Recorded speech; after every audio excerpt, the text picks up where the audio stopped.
Une des activités que nous pourrions avoir ensemble, quand vous me demandez un accompagnement dans le cadre, d'une recherche d'amélioration de nos, modes de communication, de nos modes de mise en relation avec autrui, ce pourrait être un jeu. Alors la plupart des jeux que j'utilise, je les ai inventés. Je les invente sur la base de vos demandes en fait, et de vos besoins. Mais ce pourrait être un jeu qui, jongle avec les mots, les couleurs, et qui saute entre ces deux thèmes comme un kangourou. On y met un peu de géographie,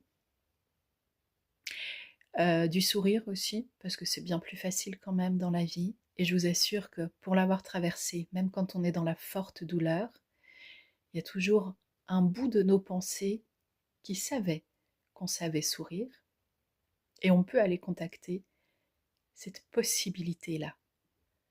Se mettre déjà en lien, en communication avec, avec cet état de soi qui savait qu'à un moment donné c'était mieux, nous permet aussi de retourner vers le mieux.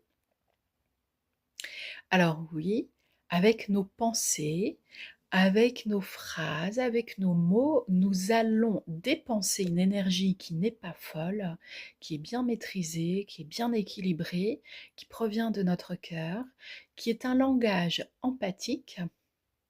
Et au fil de notre jeu, J-E-U, nous allons affiner et retrouver notre jeu, J-E, en jouant avec les mots, mais pas comme quelqu'un de manipulateur le ferait, non. On va jouer, comme quand vous jouez avec un dé, aux petits chevaux, je ne sais pas, aux jeux vidéo.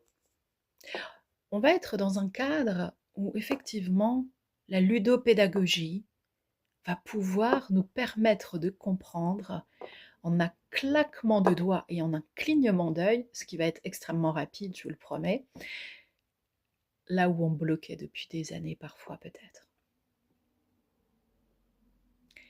Est-ce que j'ai mentionné précisément ce jeu? Est-ce que j'ai donné son nom? Qu'est-ce que j'ai donné qui pouvait vous mettre en confiance? Allez, on cherche ensemble. Encore un peu de temps. Dites-moi quand vous aurez trouvé.